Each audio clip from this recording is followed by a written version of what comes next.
Svetnik, ki je hotel biti le puščavnik v divjini, pa so ga ljudje dobesedno prisilili, da postane škof.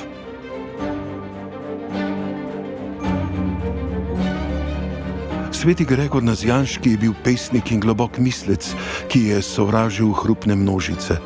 Večkrat je pobegnil gore, da bi živel v tišini, a so ga prijatelji in dolžnost do ohranjanja čistega izvira vere vedno znova našli.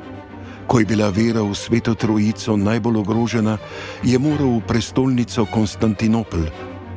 Tam, v majhni kapeli, so njegovi govori postali tako legendarni, da so ljudje v cerkvi pozabili dihati. Razložil je, da Bog ni hladna številka, ampak večna skupnost ljubezni. Čeprav je s prestola patriarha na koncu odstopil in se vrnil k svojemu vrtu in poeziji, je zavedno spremenil krščansko misel.